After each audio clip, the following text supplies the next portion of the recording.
Hello मेरे प्यारे दोस्त, कैसे हैं आप सभी। मैं आशा करता हूं कि आप लोग बहुत अच्छे होंगे। मैं सिद्ध साहू फिर से आया हूं बीए ऑनलाइन क्लासेस पे आप लोग को मनोविज्ञान पढ़ाने यानी कि साइकोलॉजी पढ़ाने। इससे पहले आपको मनोविज्ञान यानी कि साइकोलॉजी का सिलेबस का चर्चा हम लोग कर चुके थे, बढ़िया से हम सिलेबस जान चुके थे कि कैसे कैसे हमें क्या पढ़ना है। आज हम लोग उस सिलेबस के पहले यूनिट का पहला पॉइंट हम लोग पढ़ेंगे, यानी कि यूनिट फर्स्ट आज हम लोग स्टार्ट करेंगे मनोविज्ञान में, और मनोविज्ञान का कुछ परिचय, अर्थ, परिभाषा के साथ हम लोग स्टार्ट करेंगे क्लास को। इससे पहले हम बता दें कि ये मनोविज्ञान जो है ये एमजेसी यानी कि जिसका मेजर है वो भी पढ़ सकता है, एमआईसी और यहाँ तक कि एमडीसी के बच्चे भी इस क्लास को देख सकते हैं और मनोविज्ञान को बहुत अच्छा से पढ़ सकते हैं।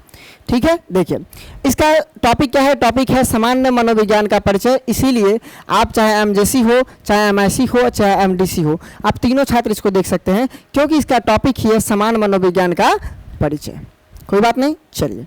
ये बिहार मतलब बीए सेमेस्टर 1 के लिए है और बिहार के ऑल यूनिवर्सिटी के लिए, चाहे बिहार में आप किसी भी यूनिवर्सिटी से हो, इस क्लास को आप परचेज कर सकते हैं। देखिए यह है सिलेबस हम आपको बता चुके थे। आज सिलेबस में हम लोग पहले यूनिट पढ़ेंगे। पहले यूनिट में हम लोग को सब कुछ पढ़ना है, ठीक है। जैसे मनोविज्ञान का परिचय, मनोविज्ञान का अर्थ, ये सारा चीज़ पढ़ना है। देखिए आपको पहले ही बता दें हम कि आपको अच्छा एक प्लेटफॉर्म, ये मतलब ऑनलाइन क्लासेस है, बीए ऑनलाइन क्लासेस।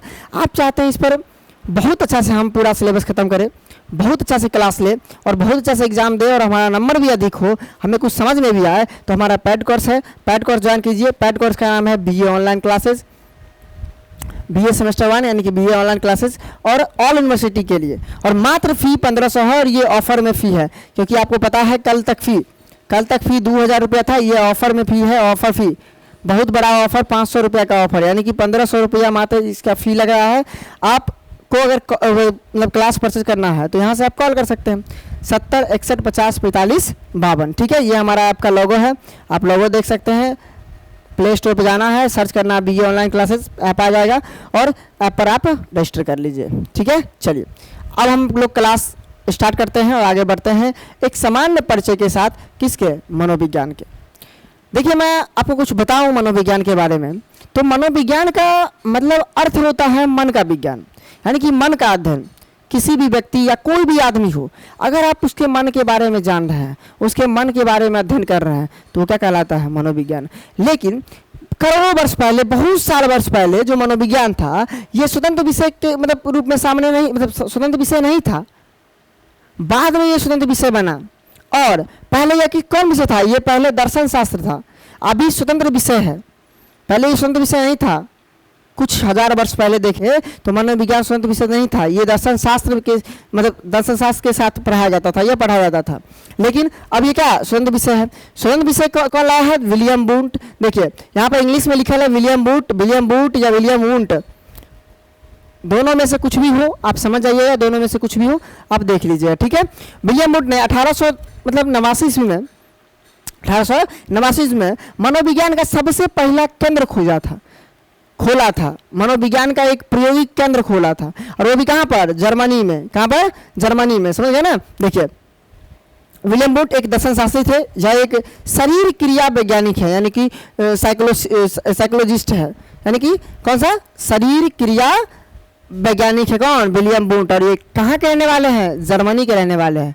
मनोविज्ञान के क्षेत्र में सबसे पहला कोई योगदान या कोई छात्र या कोई भी कुछ योगदान देने का श्रेय किसी को जाता है तो किसी को जाता है? विलियम वुंट को जाता है। कहा जाता है कि विलियम वुंट ही थे जिन्होंने मनोविज्ञान को उस दर्शन शास्त्र से क्या किया? अलग किया। देखिए यहाँ तक जो बताया है वो स्पष्ट लिखा हुआ है कि विलियम वुंट जो है वो 1875 ईस्वी में ही जर्मनी के लिपजिंग विश्वविद्यालय में मनोवैज्ञानिक प्रयोगशाला की स्थापना किया था, यानी कि सबसे पहला प्रयोगशाला जर्मनी में ही खोला गया था, लिपजिंग विश्वविद्यालय में, और खोलने वाला विलियम वुंट था। कब खोला था? 1875 में। यहाँ तक समझ में आ गया। देखिए विलियम वुंट को आधुनिक मनोविज्ञान का जनक कहा जाता है, यानी कि मॉडर्न साइकोलॉजी का फादर कहा जाता है। किसे? विलियम वुंट को, जो जर्मनी के रहने वाले थे। समझ गए? इन्होंने ही पहली बार मनोविज्ञान की कुछ परिभाषाएं या कुछ जानकारी हम लोग को प्राप्त मतलब दिए थे। ठीक है, चलिए अब हम लोग चलेंगे। ये तो समान अर्थ हो गया। ये देखिए अब हम लोग मनोविज्ञान का अर्थ एवं परिभाषा, पहले अर्थ जान लेते हैं। देखिए, मनोविज्ञान की बात करें तो मनोविज्ञान को अंग्रेजी में साइकोलॉजी कहा जाता है। ठीक है, अगर हम अर्थ की बात करें तो मनोविज्ञान को अंग्रेजी कहा जाता है, साइकोलॉजी कहा जाता है। और साइकोलॉजी में ई बनी है साइकस, ई बना है लोगस। साइकस मतलब होता है, साइकस मतलब होता है मन, आत्मा, चेतन, ये सब होता है। और जबकि लोगस मतलब होता है अध्ययन या विज्ञान, अध्ययन या विज्ञान, यानी कि मन के विज्ञान को ही मनोविज्ञान कहा जाता है, मन के अध्ययन को ही मनोविज्ञान कहा जाता है, या आत्मा के अध्ययन को ही मनोविज्ञान कहा जाता है। ये इसका सामान्य अर्थ है। ऐसे हम सोचेंगे ये दोनों लैटिन भाषा का शब्द है, और साइकस मतलब होता है मन, आत्मा या चेतन, और लोगस मतलब होता है अध्ययन या विज्ञान। अर्थात हम कह सकते हैं कि जो साइकोलॉजी है यानी कि मनोविज्ञान है, ये मन का विज्ञान है, आत्मा का विज्ञान है, आत्मा का अध्ययन है, मन का अध्ययन है। इसी को तो हम लोग क्या कहते हैं, मनोविज्ञान कहते हैं। ठीक है, चलिए देखिए नीचे में सारा चीज लिखा हुआ है। देखिए, मनोविज्ञान शब्द का शाब्दिक अर्थ क्या होता है, मन का विज्ञान, अर्थात अध्ययन की यह शाखा मन मतलब मानसिक प्रक्रियाओं का अध्ययन कहलाता है। ठीक है, चलिए यहाँ भी लिखा हुआ है, सारा चीज लिखा हुआ है जो भी आपको समझाया है। जैसे देखिए कि मनोविज्ञान शब्द की उत्पत्ति अंग्रेजी भाषा के शब्द साइकोलॉजी से हुई है, जो ग्रीक या यूनानी भाषा के शब्द साइकस और लॉजी शब्द से मिला हुआ है। साइकस का मतलब होता है आत्मा, मन, विचार, ये सारा चीज होता है। जबकि अगर हम बात करें लोगस का अर्थ होता है अध्ययन करना, वर्णन करना, इसके बारे में बताना। ठीक है, अर्थात हम कह सकते हैं कि आत्मा का अध्ययन, मन का अध्ययन, मन का विज्ञान या आत्मा का विज्ञान ही क्या कहलाता है, मनोविज्ञान कहलाता है। आपको भली प्रकार से यहाँ तक समझ में आ गया, खोज गए ना। चलिए अब हम देखते हैं कुछ परिभाषाएं, देखते हैं अन्य विद्वान का कि क्या क्या परिभाषा है। देखिए आप बताइए, पहले तो आपको दो परिभाषा आपको आ गया। पहला परिभाषा कि आत्मा का विज्ञान ही क्या कहलाता है, आत्मा का विज्ञान, आत्मा का अध्ययन या आत्मा का विज्ञान क्या कहलाता है, आत्मा का अध्ययन या आत्मा का विज्ञान कहलाता है मनोविज्ञान। आप दूसरा भी परिभाषा जान गए, दूसरा परिभाषा क्या जान गए कि मन का अध्ययन या मन का विज्ञान, मन का विज्ञान क्या कहलाता है, मनोविज्ञान कहलाता है। मन का विज्ञान मनोविज्ञान कहलाता है। ये दो परिभाषा तो आपको आता है, ये दो परिभाषा तो हम शब्द को तोड़ कर ही जान गए। लेकिन इसके अलावा भी कोई परिभाषा है, जैसे एक व्यक्ति है जिनका नाम है क्रो एंड करो, एक व्यक्ति है जिनका नाम है, क्या नाम है, क्रो एंड करो नाम है, और इन्होंने परिभाषा क्या दिए थे, ये बात हमेशा मतलब ध्यान देना है। देखिए मनोविज्ञान मानवीय व्यवहार और मानव संबंधों का अध्ययन है, यानी कि मानव का व्यवहार, मानव क्या करता है, और मानव के संबंध, मानव का मतलब संबंध, दोनों के बीच का जो अध्ययन है यही मनोविज्ञान कहलाता है। यानी किसने बताया, क्रो एवं करो, क्या बताया कि मन जो मानव है, जो मनोविज्ञान है, ये मानवीय व्यवहार और मानव के संबंध के बीच का अध्ययन कहलाता है मनोविज्ञान। ठीक है, जबकि गार्डनर मर्फी के अनुसार देखेंगे, ये बहुत बड़े मतलब मनोवैज्ञानिक है गार्डनर मर्फी, इन्होंने कहते हैं कि जीवित व्यक्तियों का उनके वातावरण के प्रति अनुक्रियाओं का अध्ययन करने वाली विज्ञान को मनोविज्ञान कहते हैं। यानी कि इनका कहने का मतलब है कि अपने वातावरण में, अपने पर्यावरण में हम लोग जो भी अनुपयोग करते हैं, जो भी व्यवहार करते हैं, वो सारा हमारा क्या हो जाता है, मनोविज्ञान के अंतर्गत आता है। और ये सभी परिभाषा मनोविज्ञान के लिए एकदम बेस्ट है, समझ गए। जैसे एक दो और विद्वान के बारे में देखते हैं हम लोग। जैसे देखिए दो और विद्वान हैं, एक का नाम है पिलसबरी जो कहते हैं मनोविज्ञान को सबसे सही प्रकार से मानव के व्यवहार के रूप में परिभाषित किया जा सकता है। उन्होंने मनोविज्ञान को मानव व्यवहार का विज्ञान बताया।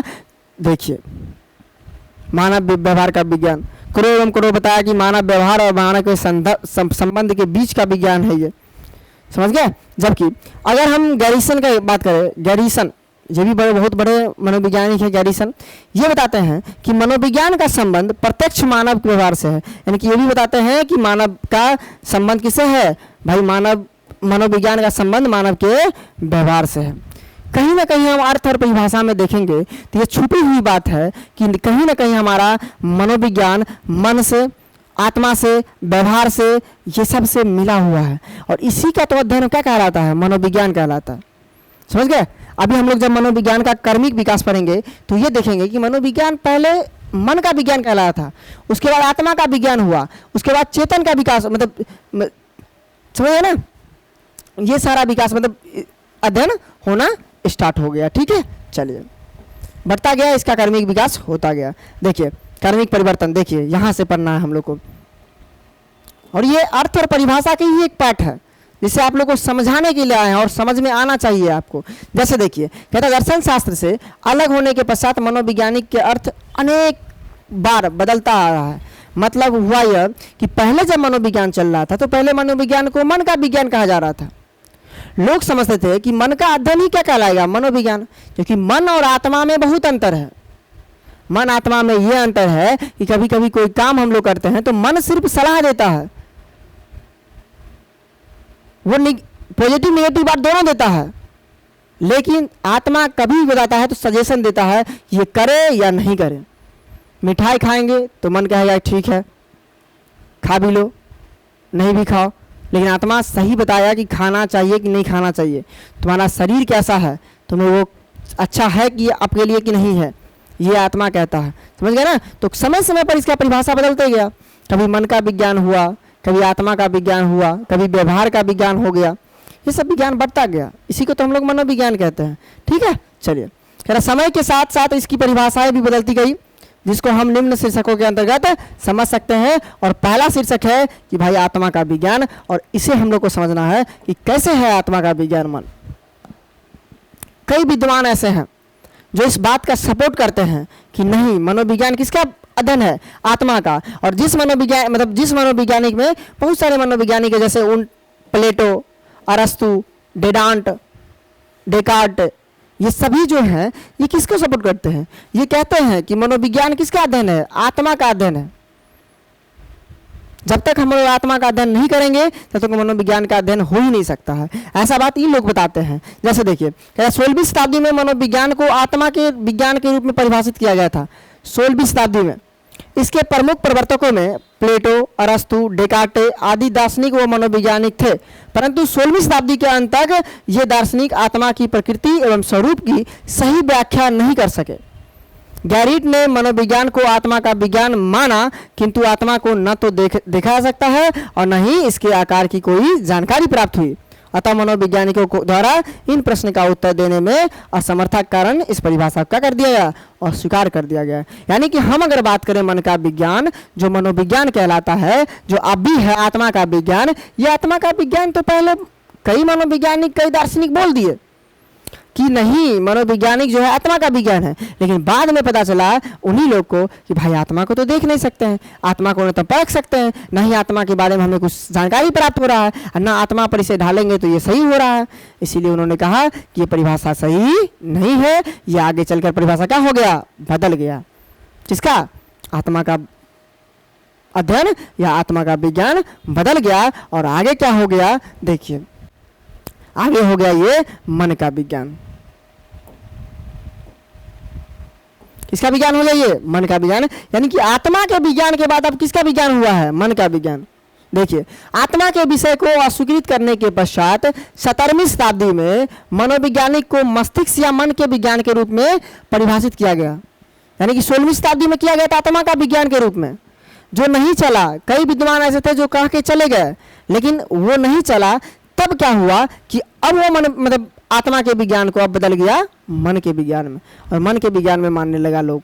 ठीक है, जैसे देखिए इस दौरान यूनानी दार्शनिकों ने मन व मस्तिष्क की क्रियाएं और प्रक्रियाओं का अध्ययन करना प्रारंभ किया, और मस्तिष्क का संबंध व्यक्ति के विवेक और विचारशील निर्णयों से होता है। पागलों व पशुओं में इसका अभाव पाया जाता है, यानी कि ये सिर्फ मनुष्य पाया जाता है, इसीलिए इसको मनोविज्ञान कहा गया है, मन का विज्ञान। क्योंकि मन चंचल होता है, मन इधर उधर भागते रहता है, हम कुछ भी देखें मन उसी पर भागते रहता है, इसीलिए मन विवेक के अनुसार चलता है, विचारशील उसमें होता है, इसीलिए हम लोग क्या मान लिए, इसको मन का विज्ञान मान लिए। 16वीं शताब्दी में आत्मा का विज्ञान, 17वीं शताब्दी में मन का विज्ञान आ गया। ठीक है, चलिए अब आ गया, देखिए इसके बाद आया था चेतन का विज्ञान। चेतन का विज्ञान देखिए तीसरा आएगा चेतन विज्ञान, और ये 19वीं शताब्दी में आया, ये ध्यान देना है। ठीक है, कहता है 19वीं शताब्दी में विलियम वुंट जो मनोविज्ञान के मनोविज्ञान के जनक कहलाते हैं, आधुनिक मनोविज्ञान के जनक कहलाते हैं यही। कौन? William Wundt, James Sully, William James वाइक्स आदि मनोवैज्ञानिकों द्वारा मनोविज्ञान को चेतना का विज्ञान माना गया। किसका विज्ञान माना गया? चेतना का विज्ञान। चेतना मन का उच्चतम स्तर है। चेतना का कार्य मनुष्य की सक्रियता के उद्देश्यों का निर्माण करना होता है। विलियम बूट को प्रायोगिक मनोविज्ञान का जनक माना जाता है और उन्होंने सन 1889 में जर्मनी के लिप्जिग शहर में ये बैठाया था। आप सोच लीजिए, ये कह रहे हैं आप चेतना का विज्ञान है। क्यों? क्योंकि चेतना उच्च स्तरीय का होता है, वो उच्च स्तर में सोचता है, और उच्च स्तर में सोचेगा तो वही तो मनोविज्ञान होगा। तो अब यही ये लोग कहने लगे क्या क्या अब चेतना का विज्ञान है। 16वीं शताब्दी में कहा गया आत्मा का विज्ञान, 17वीं शताब्दी में कहा गया मन का विज्ञान, अब 19वीं शताब्दी में सिखाया गया चेतना का विज्ञान। और आगे चलकर 22वीं शताब्दी में यह कहा, मतलब सॉरी आगे चलकर जो 20वीं शताब्दी अभी चल रहा है, 21वीं शताब्दी, ये इसमें कहा जाएगा कि भाई ये व्यवहार का विज्ञान है। हम जानते हैं ना। चलिए आगे हम लोग चलिए अब बात करते हैं विज्ञान के रूप में मनोविज्ञान को, यानी कि मनोविज्ञान विज्ञान के रूप में कैसे प्रयोग होता है। किसके रूप में? विज्ञान के रूप में। देखिए मनोविज्ञान की अगर हम बात करें तो मनोविज्ञान विज्ञान के रूप में भी काम करता है और मतलब कला के रूप में भी काम करता है, लेकिन थोड़ा उत्साहित रहता है विज्ञान के रूप में। अच्छा आपसे पूछा जाए अगर विज्ञान के रूप में काम करता है तो विज्ञान होता क्या है? क्रमबद्ध ज्ञान, सबसे शॉर्ट में क्रमबद्ध ज्ञान को ही विज्ञान कहते हैं। प्रयोगिक उसमें होता है, हम लोग भी मतलब मनोविज्ञान में प्रयोग करते हैं। क्रमबद्ध ज्ञान मनोविज्ञान में हमें भी आता है। उसमें भी विज्ञान में शरीरों की बहुत सारे चीज़ों की, मतलब शरीरों का मैन पार्ट या बहुत सारे चीज़ों की, मतलब अणु परमाणु ये सब का अध्ययन करते हैं। मनोविज्ञान में भी हम वही सब का अध्ययन करते हैं, इसीलिए इसको विज्ञान कहा गया है। कला की बात करें तो भाई मनोविज्ञान तो कला है, लेकिन कला के क्षेत्र में जितना विकसित कर चुका है उतना मनोविज्ञान विज्ञान के रूप में विकसित नहीं किया है। ठीक है, चलिए देखिए, कहता मनोविज्ञान एक विज्ञान है। सही बात है, क्योंकि मनोविज्ञान की विशेष सामग्री में वे सभी तत्व विद्यमान है जिसके आधार पर किसी विषय को विज्ञान की श्रेणी में रखा जाता है। विज्ञान घटनाओं का अवलोकन मुख्य रूप से वर्गीकरण करने एवं सामान्य सिद्धांतों नियमों का वर्णन के रूप में नवीन घटनाओं की भविष्यवाणी की स्थापना के द्वारा विभिन्न तरीकों से व्यवस्थित करता है। यानी कि अगर हम बात करें कि विज्ञान क्या करता है तो नई नई, मतलब जो भी नया नया खोज है उसको व्यवस्थित करता है, नया नया खोज को दिखाता है, नया नया खोज को बताता है बेहतरीन तरीका से, और इसी को बताने का मनोविज्ञान भी करता है। इसीलिए हम लोग को मनोविज्ञान को एक विज्ञान के रूप में माना जाता है और विज्ञान मानते भी हैं मनोविज्ञान को हम लोग। ठीक है, चलिए जैसे बात करें, कहते जिस तरह से अन्य विज्ञान अपने विषय वस्तु का अध्ययन करते हैं उसी तरह से मनोविज्ञान भी अपने विषय वस्तु का अध्ययन करता है। ठीक है, व्यवहार का अध्ययन करता है तथा विज्ञान की कई विशेषता साझा करता है। मनोविज्ञान अन्य विज्ञानों के साथ एक विज्ञान के रूप में निम्नलिखित विशेषता के साथ आ सकता है कि आप हम समझ गए कि भाई ये जो मनोविज्ञान है वो विज्ञान के रूप में होता है। और विज्ञान के रूप में क्यों होता है इसका कारण नीचे देना है, आराम से आप पढ़िए। पहला कारण कि उसमें विज्ञान में प्रयोग होता है, इसमें भी होता है। दूसरा कारण उसमें प्रशिक्षण होता है, इसमें प्रशिक्षण होता है। बहुत सारा कारण ऐसा है। ठीक है, चलिए जैसे देखते हैं। देखिए पहला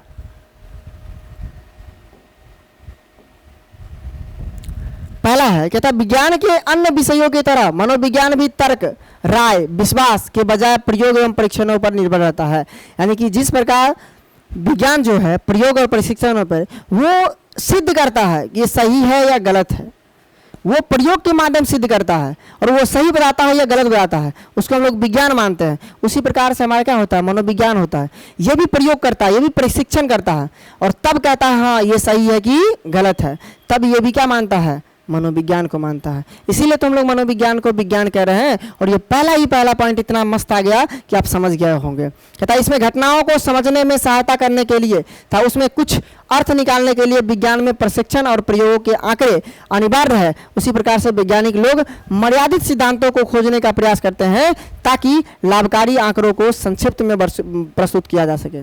जैसे विज्ञान में आप देखते हैं नई आंकड़ा खोजा जाता है, जो आंकड़ा पहले दिया गया है उस आंकड़ा को परिवर्तन करने के लिए हम लोग नई आंकड़ा खोजते हैं विज्ञान में। उसी प्रकार से मनोविज्ञान में क्या होता है कि हम लोग मन के विज्ञान में जो भी आंकड़ा हमें पहले से प्राप्त है उसी आंकड़ा को बदलने के लिए हम लोग पुनः दूसरे आंकड़ा का प्रयोग करते हैं और दूसरे आंकड़ा का हम लोग को प्रयोग करना पड़ता है। क्यों? विज्ञान के रूप में होगा। मनोविज्ञान की हमें सब शाखा पता चलेगा, सब चीज पता चलेगा मनोविज्ञान के बारे में। ठीक है। चलिए, कहता मनोविज्ञान भी परीक्षण, डेटा संग्रह, विश्लेषण तथा व्याख्या की एक क्रमबद्ध व्यवस्थित प्रक्रिया का अनुसरण करता है। ये देखिए क्रमबद्ध व्यवस्थित, यही क्रमबद्ध व्यवस्थित क्या कहलाता है? विज्ञान कहलाता है। और विज्ञान की सारी विशेषता मिल रही है किससे? मनोविज्ञान से। इसीलिए तो मनोविज्ञान को एक विज्ञान के रूप में भी जाना जाता है। चलिए आगे देखिए, कहा जाता है कि देखिए, कहा जाता है कि विज्ञान का एक अन्य विशिष्ट लक्षण है मापन। विज्ञान में हम लोग मापते भी हैं, उसकी जितनी भी पद्धति वगैरह होता है उसको मापते भी हैं और उसको डिनोट भी करते हैं और बताते भी हैं। उसी प्रकार से मनोविज्ञान की बुद्धि लब्धि मापा जाता है, अभिप्रेरणा मापा जाता है, जो भी है उसे मापा भी जाता है और उसे बताया भी आपको जाता है। यानी कि जिस प्रकार से विज्ञान में मापा जाता है उसी प्रकार से मनोविज्ञान में भी मापन की प्रक्रिया होती है। विज्ञान की एक विशिष्ट प्रक्रिया है मापन, उसी प्रकार से मनोविज्ञान की भी एक विशिष्ट प्रक्रिया क्या है? मापन है। ठीक है। चलिए, कहता है जिसे निश्चित नियमों के अनुसार वस्तुओं और घटनाओं को अंक प्रदान करने के रूप में परिभाषित किया गया है। भौतिक विज्ञान को सभी विज्ञान के विषयों में सर्वोच्च स्थान यानी कि सबसे अधिक वैज्ञानिक दिया गया है, क्योंकि इसने सर्वाधिक सटीक मापन विकसित किया है। यानी कि मापन होना चाहिए और मापन इसमें भी है। किसमें? मनोविज्ञान में भी। आपको पता है बुद्धि लब्धि वगैरह मापा जाता है, बुद्धि लब्धि की मापन होती है, बहुत चीज़ की मापन होती है। और उसे मापते क्यों है? क्योंकि हमारा जो मनोविज्ञान है एक प्रकार क्या है? विज्ञान है। क्या है? विज्ञान। इसीलिए इसे हम लोग क्या करते हैं? मापते हैं। चलिए देखिए, समझ में आ रहा है? समझ में आ रहा होगा मनोविज्ञान को हम लोग विज्ञान क्यों कहते हैं, इसे हम समझा रहे हैं अभी। ठीक है। देखिए, विज्ञान की स्पष्टता की मूलभूत आवश्यकता सावधानी पूर्वक परिभाषित शब्द है। यानी कि सावधानी पूर्वक कोई भी काम करना, क्योंकि प्रायोगिक वाला काम है। सावधानी पूर्वक नहीं करेंगे तो प्रायोगिक में कुछ भी गलतियां होगी तो प्रयोग क्या हो जाएगा? बदल जाएगा। जब प्रयोग बदल जाएगा तो जो हम करना चाहते थे वो नहीं कर पाएंगे। अरे विज्ञान में भी ऐसा ही होता है। तब तो विज्ञान वाली पद्धति हम कहाँ ला रहे हैं? मनोविज्ञान में। विज्ञान में भी सेम टू सेम और मनोविज्ञान में भी सेम टू सेम। समझ गए? कहता मनोविज्ञान की प्रक्रिया में विभिन्न अवधारणाएं को अवलोकनीय व्यवहार से जोड़ते हुए परिभाषित किया जाता है, जिसे सक्रियात्मक परिभाषा की संज्ञा दी जाती है। और जब हम किसी अवधारणा को देखते हैं, सुनते हैं, को संकेता रूप से परिभाषित करते हैं तो हम इसे मापने योग्य था अवलोकन योग्य मतलब व्यवहार के संदर्भ में परिभाषित करते हैं। हम मापेंगे, व्यवहार के रूप में परिभाषित करेंगे। उसे पहले तो मापना पड़ेगा, उसे पहले बताना पड़ेगा, तब उसके बाद क्या करेंगे? उसका व्यवहार के रूप में उसका प्रयोग करेंगे। ठीक है। जैसे देखिए, जैसे उदाहरण भी दिया है आपको। जैसे देखिए, भौतिकी में किसको मापते हैं हम? लंबाई को, ऊंचाई को मापते हैं। कई अवधारणाएं होती है। उसी प्रकार से मनोविज्ञान में बुद्धि लब्धि को, प्रेरणा को, व्यक्तित्व को, इस सबको मापते हैं। मापन साइंस में भी होता है, विज्ञान में भी होता है। उसी प्रकार से मापन किसमें हो रहा है? मनोविज्ञान में भी, साइकोलॉजी में भी हो रहा है। यानी कि कहीं ना कहीं साइकोलॉजी क्या है? एक विज्ञान है। समझ रहे ना? जैसी अवधारणाएं अनेक अवलोकनीय संक्रियाओं के रूप में ही परिभाषित की जाती है, जिन्हें मापने के लिए उसका प्रदर्शन किया जाता है। ठीक है। चलिए, कहता उपयुक्त विशेषताएं मनोविज्ञान सहित सभी विज्ञानों के लिए उभयनिष्ठ है। हालांकि मनोविज्ञान एक अलग प्रकार का विज्ञान है, यानी कि व्यवहार विज्ञान है। ये बात आपको समझ में आना चाहिए कि मनोविज्ञान तो समझ गया क्या है? मनोविज्ञान समझ गए। मनोविज्ञान पहले उसकी परिभाषा कुछ और था, अभी परिभाषा कुछ और है, उसका अर्थ कुछ और है, उसकी परिभाषा हम समझ गए। लेकिन अगर मनोविज्ञान को एक विज्ञान के रूप में मानेंगे, मनोविज्ञान को अगर हम एक विज्ञान के रूप में मानेंगे तो विज्ञान के रूप में माना जाएगा। वो विज्ञान ही है। उसका प्रत्यक्ष हम लोग मापन करते हैं, उसमें सावधानी पूर्वक सारा काम करते हैं, उसमें हम लोग बहुत मतलब क्रमबद्धता से वर्णन करते हैं। वही सब तो कर रहे हैं किसमें? मनोविज्ञान में भी। और हम लोग बात करते हैं मनोविज्ञान की विशेषता। क्या विशेषता होती है मनोविज्ञान की? वैसे मनोविज्ञान की सबसे बड़ी विशेषता बात करें तो वो मनुष्य के व्यवहार को जानना होता है। व्यवहार, आत्मा का अध्ययन होता है, मन का अध्ययन होता है, चेतन का अध्ययन होता है। ये सारा किसका मतलब विशेषता है? मनोविज्ञान की विशेषता है ये सारी। और मनोविज्ञान की विशेषता के ही अंतर्गत आ जाता है ये सारा। समझ गए? आप जब भी मनोविज्ञान के बारे में सोचिएगा, पढ़ने जाइएगा, कहीं बुक उल्टाइएगा, तो सबसे पहली बात आपको यही आना चाहिए आपके माइंड में कि हम व्यवहार के बारे में पढ़ेंगे, हम मन के बारे में पढ़ेंगे, हम आत्मा के बारे में पढ़ेंगे। समझ गए? चलिए, सबसे पहला है मनोविज्ञान प्राणी व्यवहार का विज्ञान है। ये तो बताइए, ये प्राणी मतलब होता है आदमी, और व्यवहार मतलब आदमियों के व्यवहार का अध्ययन करते हैं, वही प्राणी व्यवहार कहलाता है। पूरे मनोविज्ञान का ये जड़ है, प्राणी व्यवहार। और कहीं ना कहीं व्यक्ति कहता भी है कि मनोविज्ञान व्यवहार का ही अध्ययन है। कहता मनोविज्ञान के अंतर्गत प्राणी व्यवहार को समझा एवं उसका सुव्यवस्थित क्रमबद्ध अध्ययन किया जाता है, जिससे प्राणी व्यवहार के संबंध में भविष्यवाणी की जाती है। सही बात है, हमारे पूर्वज जो भी थे वो लोग अगर होंगे तो उसके बारे में हम लोग मनोविज्ञान के आधार पर क्या करेंगे, भविष्यवाणी करेंगे, उसके डाटा को निकालेंगे, उसके मनोविज्ञान को निकालेंगे, तब हम सोचेंगे कि वो कैसा है। ये तो नया नया सब्जेक्ट है, हम नए नए आदमियों में इस सब का प्रयोग करते हैं और सीखते हैं कि क्या आदमी की विशेषता है और क्या आदमी में मनोविज्ञान लगता है और उसकी मन की क्या विशेषता हो सकती है और वो मन अपना कैसे यूज करता है, कैसे प्रयोग करता है। समझ गए ना। तीसरा है मनोविज्ञान के अंतर्गत प्राणी व्यवहार के अध्ययन हेतु अवलोकन, परीक्षण, निरीक्षण, प्रयोग आदि विधियों का वैज्ञानिक स्वरूप से करते हैं। यानी कि हम लोग कहीं ना कहीं जब हम लोग किसी का मन का विज्ञान जानते हैं, मनोविज्ञान की स्पष्टता करते हैं, तो हमें प्राणी व्यवहार में हम कहीं ना कहीं हमें अवलोकन करना पड़ता है, प्रशिक्षण करना पड़ता है, निरीक्षण करना पड़ता है, प्रयोग करना पड़ता है, क्योंकि ये सब विज्ञान की पद्धति है। और हम लोग पहले ही बोल दिए मनोविज्ञान एक विज्ञान है, तो ये सब पद्धति मनोविज्ञान में लगाएंगे कि नहीं लगाएंगे, लगाएंगे। और नहीं लगाएंगे तो मनोविज्ञान सिद्ध नहीं होगा। समझे ना। ये सब जब लगाते हैं, उसमें सबका प्रयोग करते हैं, तब पता चलता है हाँ मनोविज्ञान ये है। देखिए, मनोविज्ञान प्राणी व्यवहार से संबंधित समस्याओं का समाधान करता है, व्यवहार संबंधित नियमों एवं सिद्धांतों के द्वारा करता है। यानी कि समस्या का समाधान करेगा, लेकिन व्यवहार के जो भी नियम कानून है उसके अनुसार से। मनोविज्ञान भी बायोलॉजी की तरह है, समस्या का समाधान तो करता है, लेकिन इसकी अपनी नियम चलती है, जो जिसका नियम क्या है, व्यवहार का सिद्धांत या व्यवहार का नियम। लेकिन समाधान तो करेगा आपकी समस्या का, मन के समस्या का, मानव की समस्या का समाधान तो जरूर करेगा मनोविज्ञान, ये तो निश्चित है, करेगा ही करेगा।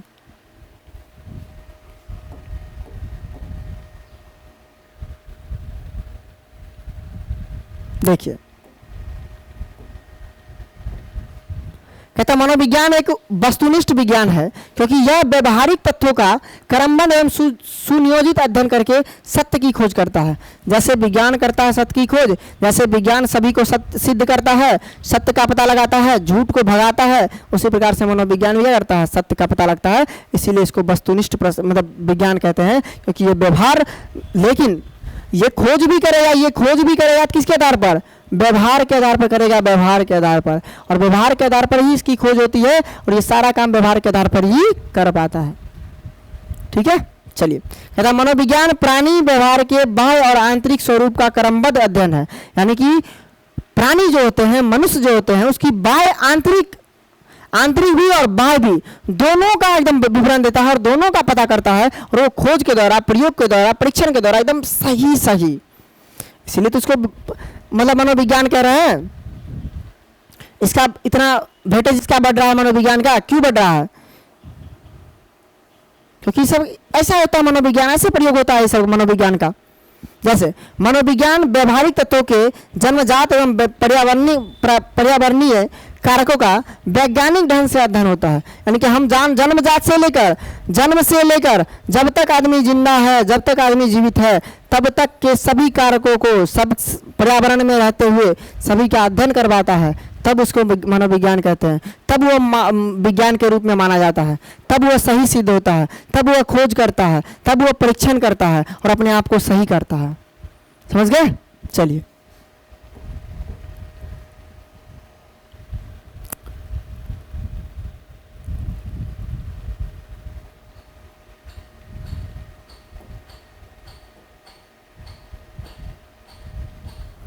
आज की क्लास यहीं तक रहेगी। आप लोग को बहुत मज़ा से पढ़े होंगे, समझ में भी आया होगा।